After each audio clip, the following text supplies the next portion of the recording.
Good morning everyone, welcome to my channel.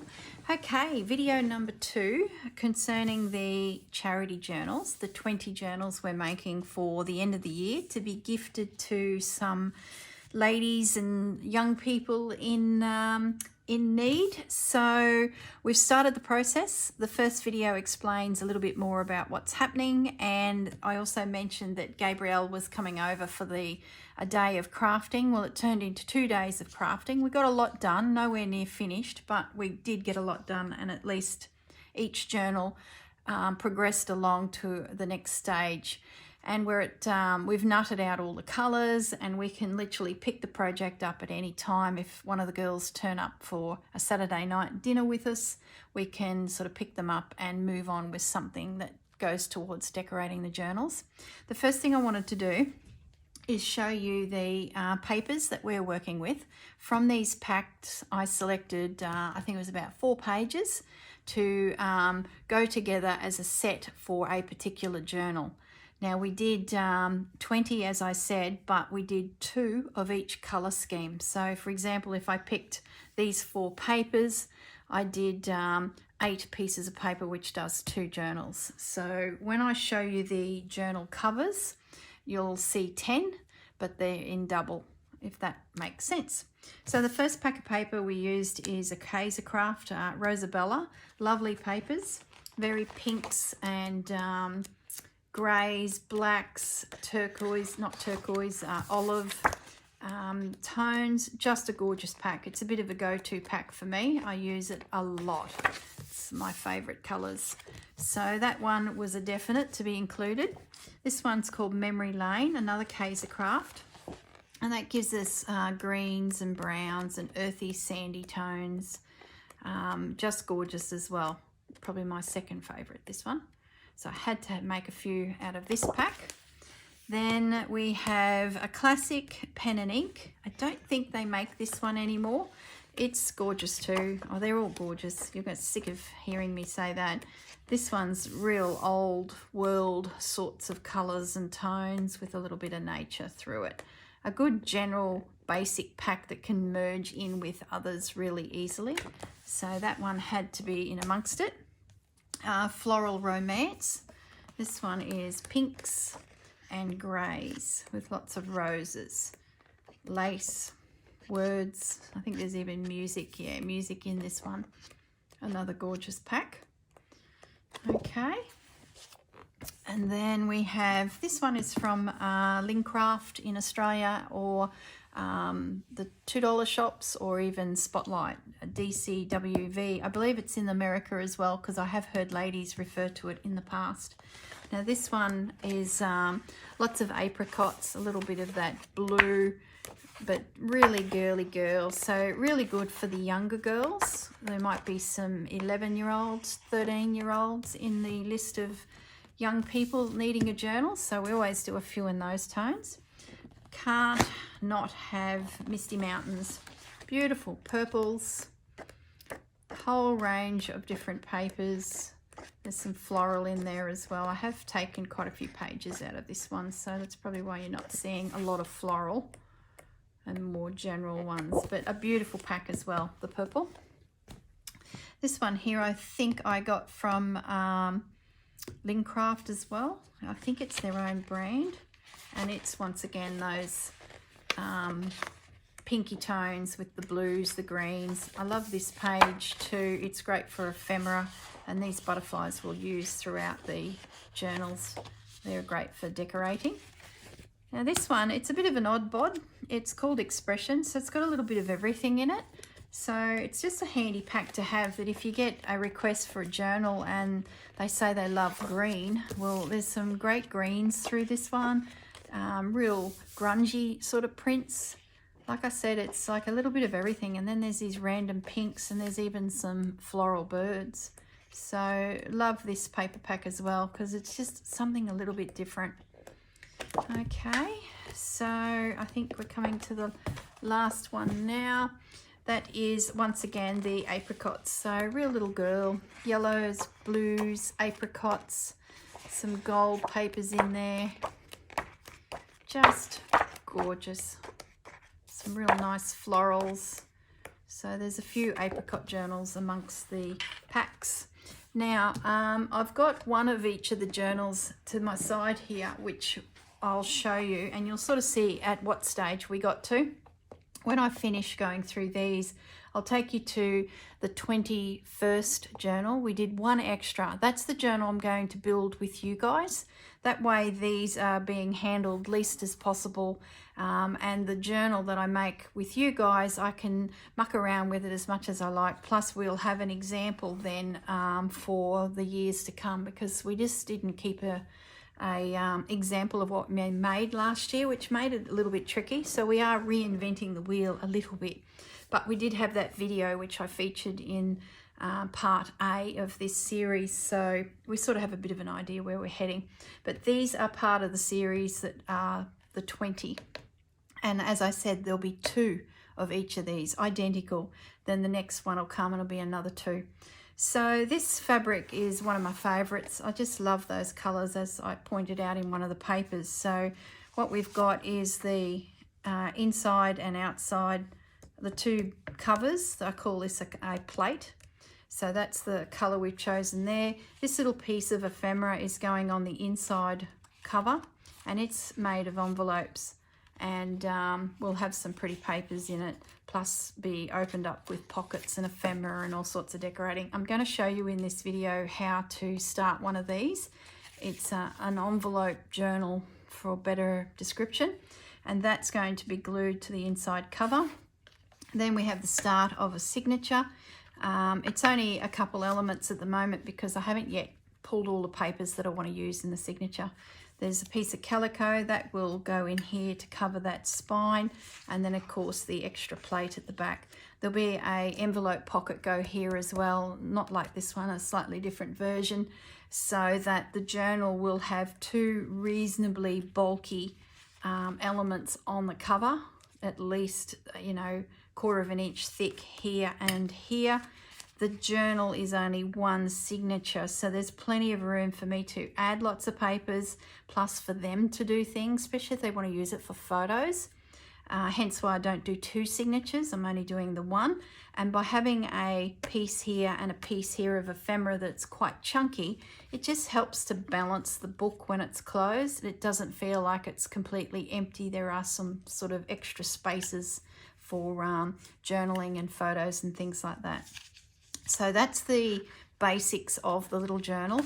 Now this particular one, I chose this paper and that paper.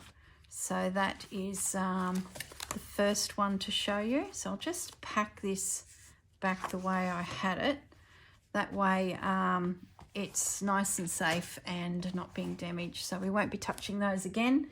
We'll go on to that 21st journal as our play toy. So this one is like a dusty pink fabric. So the papers we chose for inside here is that one.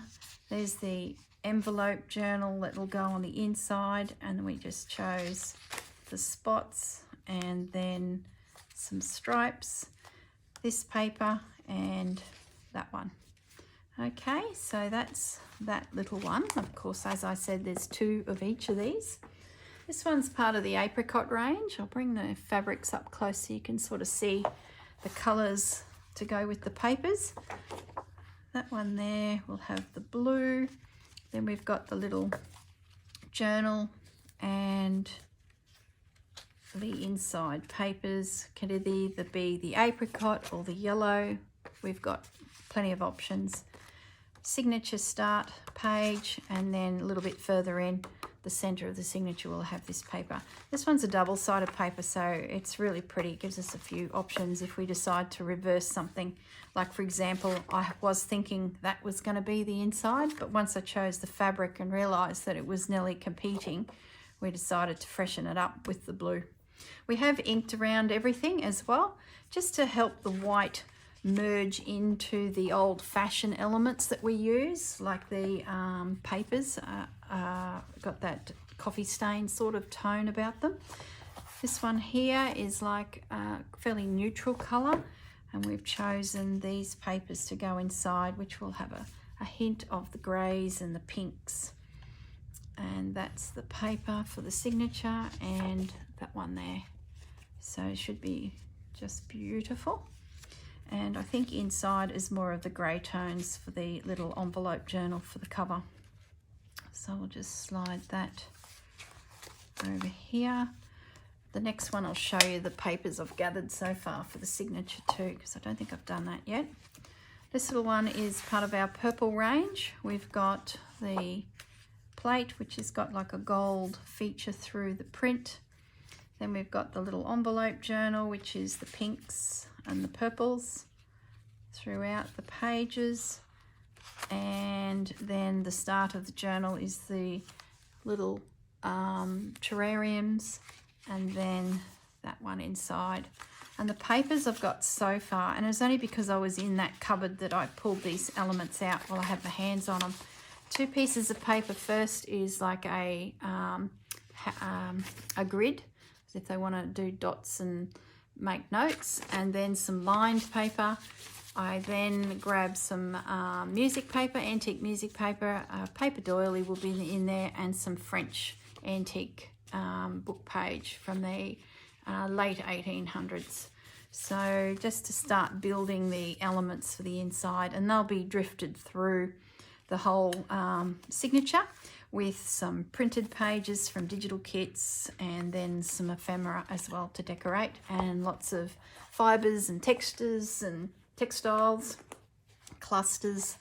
Now this little one is using paper that you haven't seen yet. It's from a French pack that I have had, and I had just a couple sheets left. I've used it so much, and it was all pinks and yellows, and then there were some little bird pages that sort of matched it. So I just found some additional papers to sort of pad this out, because I only had a couple pieces of this French Eiffel Tower paper left. That's from another kit, and of course then there's that piece I had there. So they're the papers that will be used in this one, and inside we use some yellows just to break up the pink a little bit. And that's the front. Okay, this is a Tim Holtz fabric. It's got script on it. It looks like it's something to do with train timetables. So nice and neutral.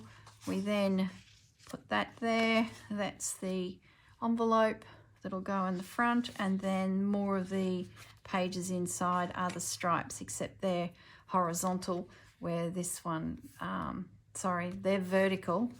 Got that wrong. All the vertical stripes were here, and then the horizontal on the front. It's just the way the paper was cut, and I'll show you that shortly. They'll explain why that happened. Then we've got some printed page here, and then the inside is also a neutral printed page from the ink and script book from Kaiser Craft. So there's a couple of those. Each of these little books will have a feature piece on the front that we'll create to just give it some texture. It'll have a little sari silk tie. There's all sorts of things that we make to go into these little journals, as you've seen in part 1 of the video series. So that's this little one here, and inside is some of the black and white spot and that brown stripe, and that is the inside of this one.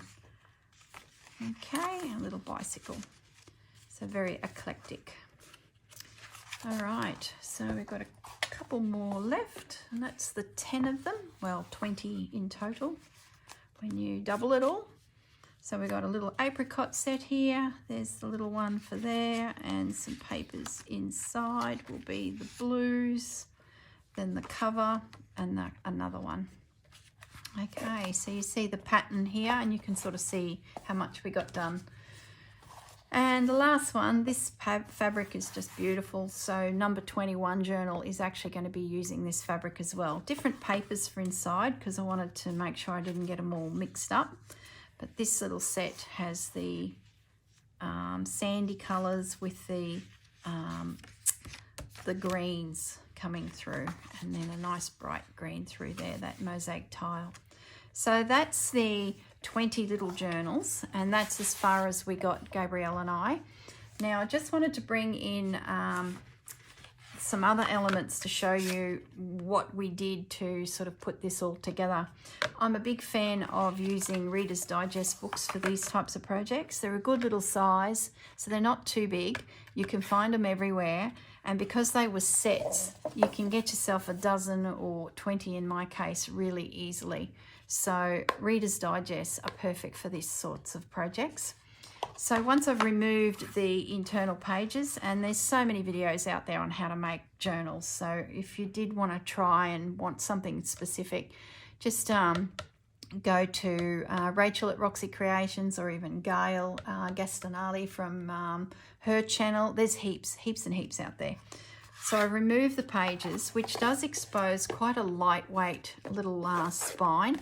So using some cardstock, some heavy duty card, or something from a cereal box that's nice and firm, we glue that into position just to reinforce that spine. So I just wanted to show you that little thing first. Now I'll bring in my little journal for our purposes.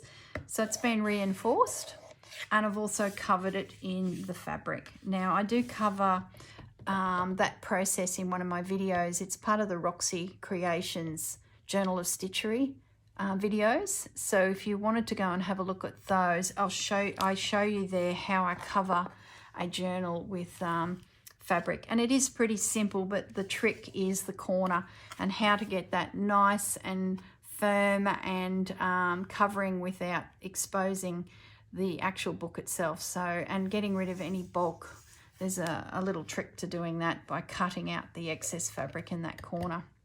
So if you can't find that in a video, let me know in the comments and I can quickly show you that on the next video.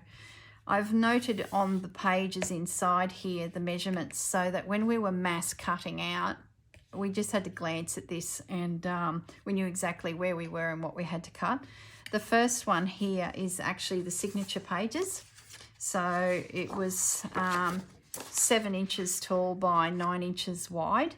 Now it does mean that the signature will be a little bit short to this edge, but we put lace through here and then we put a seam binding on. So I just wanted plenty of room for that lace to sit without being outside the journal and potentially getting damaged.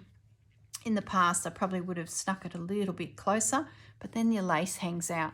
So we've decided this time to just pull the signature back a little bit. There will be other papers that will come out as well, as you can sort of tell already from these brown ones are sticking out past the signature, which is great because we can do other little trims on there to decorate. So I've chosen my 2 papers for my signatures and cut them and stitched them. I use chocolate on the sewing machine, coloured thread. Goes with everything. I very rarely change it. So just a nice dark chocolate thread. I'm a sewer from way back, so any chance that I can sew things, I'm very quick to jump on my sewing machine. So paper crafts blend really nicely with that world of mine, and I collect fabrics, so there's plenty of fabrics around to make journal covers. I've also selected the 2 plates. They were 7 1/4 by 5 inches, and I've sewn around them so they're ready to adhere into position. Before that happens, I will be tucking some sari silk in here and gluing that down as well, so that the ties are sort of secured by this plate. And I've done the one for the back, and of course here's that piece of calico ready to be glued in as well, to make sure that that's all covered and nice and neat, which will finish this a little bit more on the next video. At the moment, this is all about prepping everything, cutting everything, stitching everything, so then there'll be just a day of gluing it all together. So we sort of do it in a mass make manner. I haven't yet grabbed the pages for inside. I'll have to do up a set to bring it up to speed to the other ones, plus then add in anything else we decide to use. Now the main reason I wanted to do this video as well was to show you this little envelope journal. This is pretty basic, pretty simple stuff, so we won't spend too much time on that. The envelope journal, I believe I saw this on a video from Carol Tinson probably 2 years ago, and it's just a little journal piece that I seem to use all the time. So I just wanted to show you how I construct it. I usually would use 5 envelopes, but because this is a small journal, I'm only going to use the 3, and that's sort of enough space to do something without it being too bulky. So grab your 3 envelopes. I ink them first, because otherwise if they're all joined, you're sort of putting stress on all your glued surfaces. So I tend to ink them first. I open the first envelope up, and then I pick up the second envelope. And the trick to remember is you're going to seal the first envelope with the flap of the second envelope. So when you open this up in your hand, flip it over and bend it back on itself. So now your envelope is doing that. So that's how it used to close, and now it's bent back on itself. You're then going to line the edge of your folded second envelope up with the first one on the table, so that it can literally close the bottom envelope. Does that make sense? It will when I do the second one. So I'm just relining that up. I'm holding it all into position. I'm grabbing out my art glitter glue, and it's all gummed up. Should have checked that before I started filming. Hey. Okay, so I'll just double check that that's all level. I'm adding glue now just to where that flap sits. Don't want it to go on the inside of that bottom envelope. I'm removing that tape. Sometimes that exists on your envelope, sometimes it doesn't, depending on your style of envelope. And we're now just double checking that that's lined up, and that flap from the second envelope has just sealed the first one.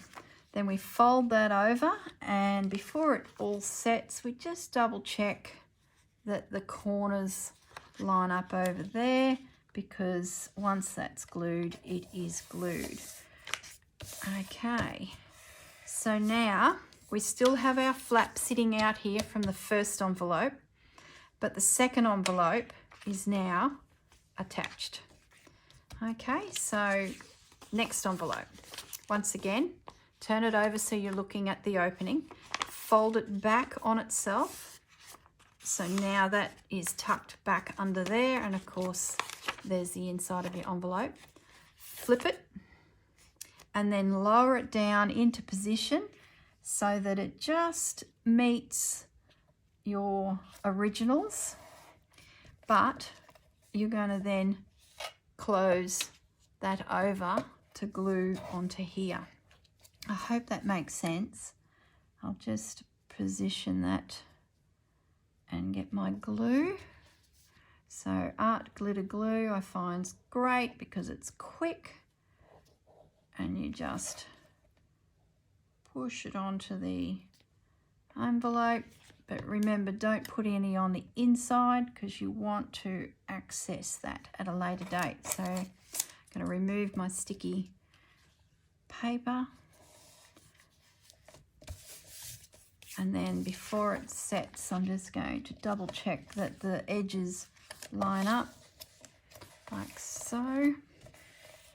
Okay, and that then leaves me still with my flap from the first envelope, and of course I've got this now open needing to be sealed. So I would normally do 5 envelopes, and that then would be the entire journal, which I can then create a cover for. And that's just a great little project for a quick and easy little journal. I plan to do a video on that exact thing in the coming weeks, but at the moment this is like a little simple version of it. So now what we have is a 1, 2, 3 page little booklet. Okay, so the next thing I do is we're going to add some glue to the edge here, just down that little edge. Now it's probably more important when you use 5 envelopes, but that little glue line that I've just put in there is going to help create a spine for your book. So I'm just running my nail along that edge so that it glues into position, creating a little spine. It's ever so small, and it's more with 5 envelopes. It becomes nearly quarter of an inch, oh, not quarter of an inch, probably 1/8 of an inch. So it's quite noticeable. Not so much with 3 envelopes, but still it is needed. Okay, now we can seal up our envelope completely. The last step. Okay, and then close. All right, so what we've created is one envelope has encased another 2. Maybe I'll stop trying to explain this because I'm probably confusing you even more, but that's the structure. From that, we can cut it along the top edges, we can cut it along the side edges, and all of these envelopes can then become pockets, okay? And even when we attach it to the inside of our cover, we can glue around that outer edge, and that can also become a pocket, as well as the side can become a pocket. So it's just got so many applications, this little piece, and it's not only a journal in itself, but it's a great piece of ephemera to add to a cover. You could even add it in the book itself, but it does have a bit of weight about it when it's decorated. So I tend to pop it on a cover so that it's got, you know, it's nice and stable. Okay, the next thing I wanted to show you with this little project is you want to get the most out of your, I nearly said fabric, there's my sewing coming out in me. You want to get the most out of your paper. So what I do whenever I do one of these little journals is, as soon as I've created it, I create myself a template just out of a scrap piece of cardstock, and that is the exact size I need to decorate this little envelope journal for all the pages. So I've just got a little edge there so I can ink it so that it's seen. I then stitch around all of these little decorative pages that I'm about to cut, and they then get attached to the envelope. Okay, so we've got our template. Now 12 by 12 page. The best way to use your page to get maximum is put your template like that. I then do a pencil line around, and then I cut just inside that pencil line. That way I know that it's as close as I can get to this, this template. So for demonstration purposes, I'll show you the next position is like that. The next position is like that. And then the last position is here. So it's like that. So as you can see, as I'm going around, I'm changing direction to get the 4 pieces out. If you were to cut it any other way, you'll only get 3, because even if you cut it that way, this side is not enough. You'd get 1 here, you can't get another one there. I'll just move that. You can't get another one here. I've tried and tried, but this is the best way, so that 1 sheet of paper will do 4 plates to decorate the inside, for example, of your 3. So 1, 2, 3, 4, and here's your 4. Okay, so this page will do that, and then I just need another one, the 5th one, which happens to be coming out of a scrap of paper, will be on the front. So you can see what I'm doing here. This will be the front of my little booklet, and they're going on the inside. Now I'll just grab my cover, and that will be there, that will be there, and you're familiar with this because we've just flipped through 10 of the other journals, and that will be the signature. Okay, so that's about all I can show you at this stage, because that's as far as Gabrielle and I got. You may notice in my notes here there is some extra measurements, 7 1/4. That was because I had 3 of these Reader's Digests that were just a slightly bigger. I think they were like printed in the 80s, where the rest were printed in the 70s. So we ended up going on a little field trip, like you do, and getting some more of the Reader's Digest. We had a Salvation Army thrift store near us. So we went for a drive and got ourselves some snacks and had a little visit and a little shop. I think we ended up at Spotlight after that too. So it just, yeah, you know how it goes. Once we're in the car, you just keep going. So we got ourselves some more books. So I got rid of the 3 that were a 1/4 of an inch bigger and replaced them with the same as all the others. So at least now when we cut anything, all of our 20 journals, including this one, are 7 by 9. So any pages I trim will just work. So that was the theory behind doing the little shopping. So the only other thing I'll show you just for organisation is these are the scraps that were left from this stage. So it looks, if I do a count, 1, 2, 3, 4 pieces of scrapbook paper we've used so far. And if I remember rightly from last year, that's all I needed, because all of the ephemera will be made out of these scraps. So if you did want to do the project, 4 pieces of 12 by 12 scrapbook paper is all I used. This little card here is a card that I've got heaps of them, and they were going to be used for like actual greeting cards, like the little inserts there. But I noticed that the double-sided tape that I used has leached through and stained it. So they got rejected. So I have a heap of them. So I'm determined to make something from this element. So every pack I've included one of these little rejected cards. So I'm thinking we'll cover them somehow, or we'll make something out of them, a journal space that can go into the journals. So that is this on the pack to hold all of my scraps. These scraps belong to my journal, and then of course the same occurs with the journals we've made. So I'm just going to hop up for a second and grab them and show you. So just bear with me as I come around. Here we go. So this is our leftovers.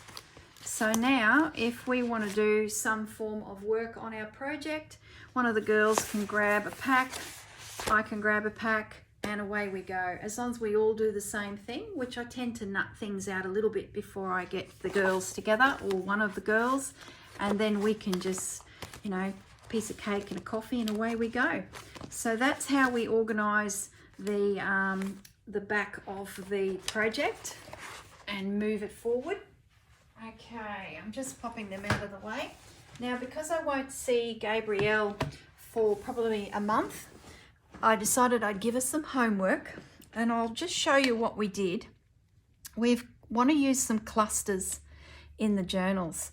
So we quickly stamped some messages on some calico using some permanent ink, and I've got a great little pack of stamps here. They're from Darkroom, which I believe is an Australian company, and they're like sentiment stamps, and I just love them. I use them all the time. So as you can see, some of those sayings really apply to so much. I use it in my needlework. I'm forever stamping something on something. There's the second set. I've used them and used them.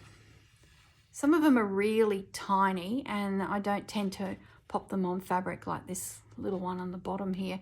It's just too small, and once it goes onto texture, it's sort of lost. So it was Gabrielle's job to pick some things this year.